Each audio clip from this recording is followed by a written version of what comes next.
Hello, everybody, and welcome to Mrs. G's Story Time.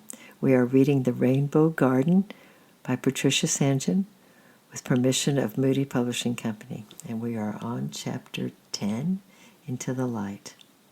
What does confess mean? Asked Mr. Owen.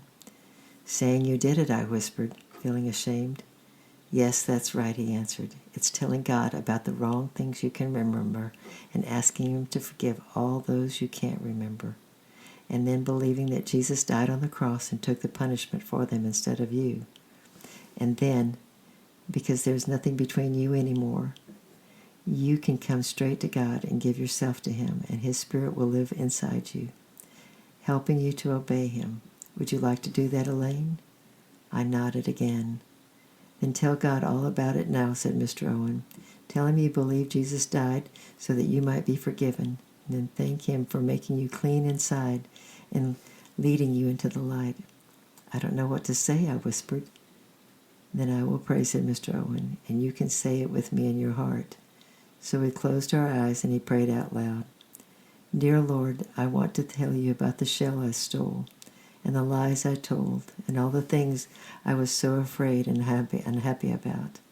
I'm coming to you because Jesus died and you promised to forgive. Please wash me whiter than snow and make me your own little girl. Come into my heart and make me brave and truthful so that I can put right what I did. For Jesus' sake, amen. I opened my eyes and looked around, half excited, expecting to see Jesus standing nearby. The wood was all aglow with the sunset as we got up and set off for home, with Caldwell abounding behind us. Walking in the light, I thought to myself, that's what it's like, with nothing hidden. I felt brave and strong and joyful for a few minutes, but it didn't last, for soon the vicarage came into view between us, with Peter and Janet waiting for our return, and I knew what I had to do. If only Mr. Owen would not walk so fast. I hung back and he looked down at me. What are you thinking about? He asked kindly. Are you afraid? I nodded dumbly. Then you know what you've got to do to put it right. I nodded again. He gave me a little smile and held my hand very comfortably. Let's tell them about it together after tea, he said reassuringly. You'll be much happier when it's all over and you can start again. Anyhow, it won't be as bad as you think. Peter and Janet have got a lot to put right, too, as far as I can see. The children looked at me curiously when I came in and asked no questions, for Mrs. Owen had told them not to. Tea would have been a silent, uncomfortable meal if Mr. Owen hadn't announced that I had almost certainly seen the burglar who had broken into Philippa's house. To my surprise, I suddenly found myself the heroine of the hour. Everyone wanted to know what he looked like, and Peter made complicated plans for catching him ourselves. After tea, Mr. Owen called from his study that he wanted to see Peter and Janet and me. He was sitting back in his easy chair, and Peter and Janet hurried forward and sat down. I hung back, silent and afraid, in the doorway, but Mr. Owen called me over. When I, too, was curled up on the rug, he said quietly, Elaine wants to tell you something. There was nothing for it. With a bent head, I blurted out my story. The shell, I didn't find it. It was Philippa's. I wanted something for the museum. It wasn't true. Burying my crimson face in my hands, I burst into bitter tears. Just a minute, Elaine, said Mr. Owen. You haven't quite finished yet. Why are you telling us about it and putting it all right? Because, I sobbed, I asked God to forgive me and I want to start again.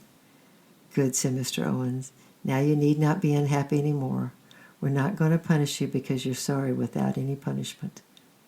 You can go now and start all over again, but, and here his voice changed and became rather stern, I want you, Peter and Janet, to stay with me. I want to tell you just why Elaine took that shell. I crept away, not daring to look up. To my relief, the little ones had gone to bed, and Mrs. Owen was sitting alone by the fire. She smiled at me, and I sat down close beside her, too exhausted to speak, but longing for her kind motherly company. Perhaps Mr. Owen had already told her all about it, for she asked no questions. She just began talking about all the fun we were going to have over the Easter holidays, I would have liked to have stayed beside her, but I did not want to be there when Peter and Janet came out of the study. So after 5 minutes, I went up to bed. Mrs. Owens came up a little later and tucked me in and kissed me good night. It seemed like a long time before Janet crept softly into the bedroom.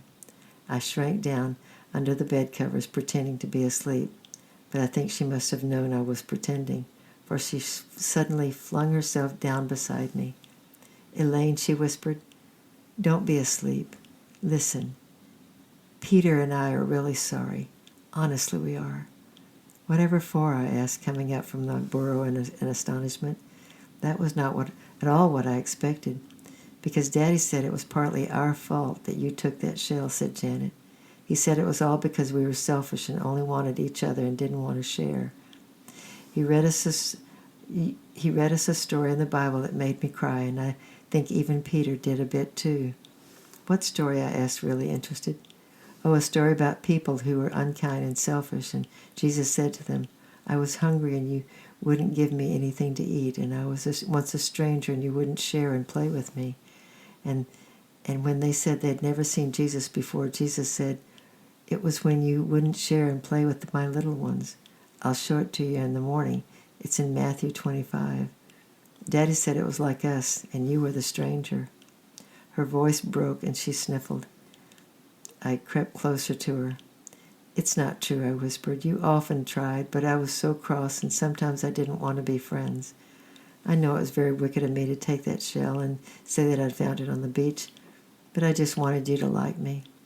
"But we do like you," cried Janet, raising her hot little face, "and we think it's very brave of you to tell, and we really want to be friends." "And I'm not going to be cross anymore," I whispered, "because of what happened this afternoon. You see, I expect I will get nicer." "I know," said Janet eagerly. "I am ever so glad that part, because I belong to Jesus and so does Peter, and lots of times we wanted to tell you, but we thought you'd think us silly." "Could I read the Bible with you in the morning?" I asked anxiously. "You see, I don't know it like you do, and you could show me." "That would be great," said Janet, who was feeling much happier. We lay talking until Janet fell asleep, and I lay awake, thinking back over that strange, stormy, terrifying, wonderful day. And yet here I was at the end of it, laying at peace with all the world, unafraid and forgiven. Jesus had come and lifted me up, like a shepherd carrying a lost lamb. He would stay with me forever, and in his presence was comfort and peace and fullness of joy. I love you. I'm praying for you, and we'll see you on Monday, Lord willing. Bye-bye.